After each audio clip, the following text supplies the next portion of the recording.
úžasným. Chcem sa vás spýtať, ako sa vám zápas páčil dneska? Dobrý deň, úžasné, to je takú zábavu ťažko prekonať.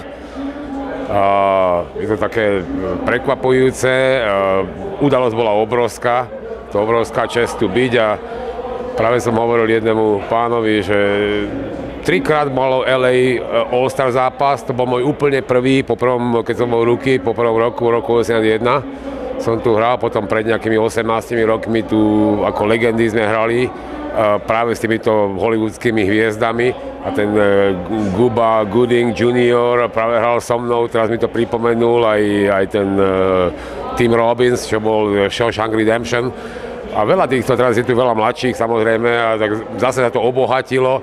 Ale je to úžasná zábava, keď sa pozrite, aké hviezdy tam boli. Ja som rád, že aj Kane, aj ten McDavid prijali pozvanie, lebo to bola charitatívna akcia organizovaná práve Luke Robitaillom a jeho manželkou. A veľmi príjemné. Plus počasie, viete, všade je zima dneska, ale veľej v našej hemisfére to si človek užíva. No a včera vás vyhlásili za jedného zo 100 najlepších hráčov storočia. Kedy ste sa o tom dozvedeli a čo si o tom myslíte?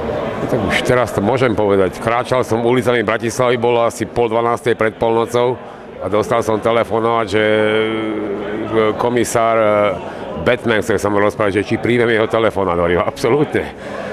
Tak mi oznámil a je to veľké privilegium, je to udalosť, ktorú nikto nečakal, vymysleli, bolo to v tichosti, ale predsa, ja som dlžný tomuto športu absolútne všetko. Hokeju a ja budem robiť ambasadora, kde sa dá, ako sa dá pomáhať, aby hokej rástol, aby bol populárnejší a byť súčasťou športu, ktorý oslavuje z té výročie a byť vyhlásený jeden zo 100 hráčov, to je jak jeden za rok, je úžasná česť, úžasná podsta. Som rád, že tá všetka drína, ten pot, zranenia, zlomeniny a ťažkosti, že proste človek ani necíti, lebo ja som ten šport naozaj miloval. To, koľky mi hovoria, že ja som mal, ja viem, kedysi som čítal, nejaký brankár mal nejakých 200 štichov, ja viem, keď som spočítal možno 300 alebo 400 mám minimálne, a k tomu kopec nejakých ďalších vecí, ale keď máte pasiu, keď máte vášeň a keď máte radi to, čo robíte, tak človek ani to nevníma. No a zajtra sa hrá ten All-Star zápas. Kto si myslíte, že ho zajtra vyhrá? Wow, nemyslím si, že tu ide o výhru a tu je ťažko tipovať, pretože v poslednom čase myslím, že ani hádzanári nedosahujú také výsledky, lebo kedysi, keď bol vyšší výsledok, tak nejaký 9-8 to bola hádzaná žien, tak som to nazýval, a keď bol vyšší, to bola hádzaná mužov. A dneska už tu dosahujú také výsledky, že už pomaly, už to prekonali aj 20 niektorí, nie ako v góloch. Takže neviem, ani si nebudem tipovať. Nemyslím, že to je o víťazstve, budú 4 mužstva, ale možno príde k prekvapeniu, pretože vždycky západná konferencia dominovala posledné roky a práve túto sezónu sa zdá, že východná sa nejako prebrala a momentálne sú na tom lepšie ako západná. A v súčasnosti, kto si myslíte, že je jeden z tých najlepších hráčov, alebo ktorí sa vám najviac páčia, ako hrajú? Je veľmi milé prekvapenie, tak mne sa vždy páči Malkin, Crosby, Ovečkin, Sedinovci bratia a teraz tento Kane, ale úžasné prekvapenie toho roku sú tí mladíci. Mladíci hrajú veľmi dobre.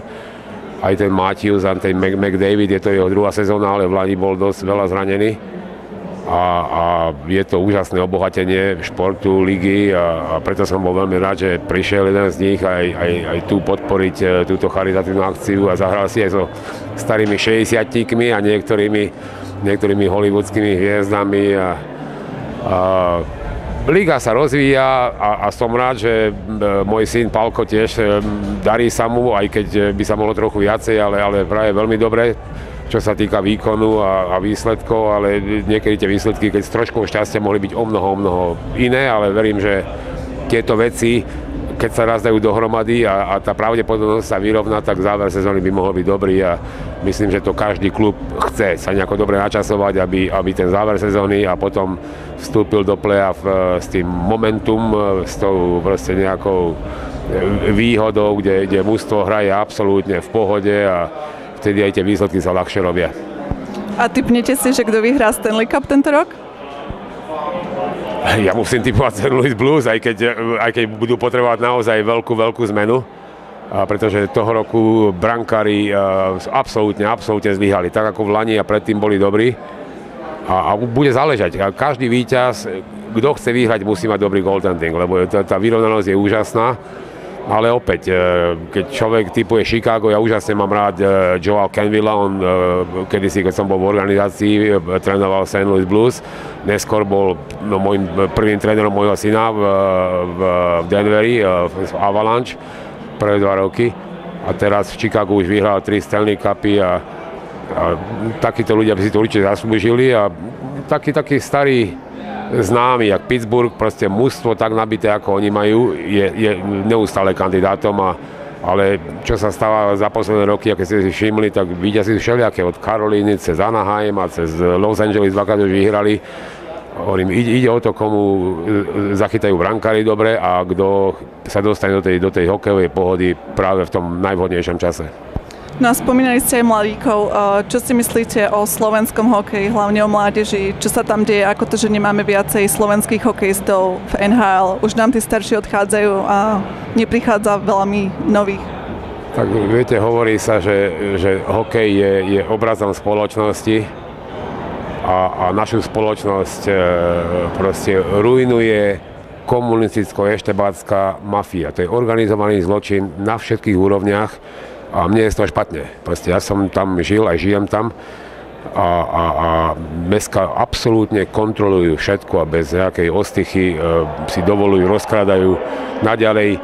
Je to stále ťažšie a ťažšie, ale verím, že ľudia raz sa nejako preberú a keď sa spoločnosť začne pohybovať lepším smerom, myslím, že aj hokeju to prospeje. Lebo tí istí ľudia, čo rujnujú spoločnosť, sú absolútne sa natlačia do každého športu a do každých nejakých dôležitých funkcií alebo prestížnych funkcií a tak sa stalo, že so mnou nepodpísali zmluvu, lebo som bol asi príliš úspešný. Vyhrali sme zlato, striebro, boli sme tretí najlepšie mužstvo sveta. Keď sme išli na olympiádu v Turíne, tak po olympiáde pre istotu so mnou nepredložili zmluvu a z 3. miesta sme padli, neviem, sme 8, 9, 10, tam niekde sa pohybujeme. Proste je to hanba. A vina není iba proste jedna, určite je viacej, ale chcem veriť a budem sa snažiť robiť všetko preto, aby slovenský hokej, ale hlavne spoločnosť. Ako som povedal, hokej je zrkadlom spoločnosti a spoločnosť sa musí dať proste do lepších kolají a trošku transparentnejšia a dostať schopných lídrov do vedenia. A myslím, že ekonomika Slovenska môže ísť ďaleko lepším tempom, ako ide. A nejaká tá spravodlivosť a justícia, ktorá tam je takmer nulová, pokiaľ sa nezlepší, tak sa pomery na Slovensku moc nezlepšia. A takisto sa vás chcem spýtať, čo si myslíte o rozširovaní ligy do Las Vegas? To je vždy len vítané. Mňa len mrzí osobne, pretože 2 mužstva dostali a dali garanciu, nevrátiteľnú garanciu 10 miliónov a to bol Las Vegas a Quebec Nordics a Quebec City. A je zrejme, že len určité technické okolnosti to brzdia. Preto dali Las Vegas ako 31. mužstvo, lebo ideálne číslo je 32. Ale Quebecu to nemôžu dať, lebo tam by bolo 17 mužstiev vo východnej konferencii a oni iba 15 v západnej. Tak sa čaká na nejakú rošádu. Keď nejaké mužstvo, tak ako Atlanta sa presunula do Winnipegu, tak jedno z mužstiev môže mať ťažkosti, buď sa presunie do Quebecu, alebo sa presunie na západ a tým pádom Quebec dostane tú istú šancu ako teraz Las Vegas. Ja si myslím, že to je vítané a ako som povedal, ideálne číslo by bolo 32 a tým 32. mužstvom už teraz viem, že to je viac ako isté. To bude Quebec, len otázka je, že kedy. Dúfam, že čím skôr.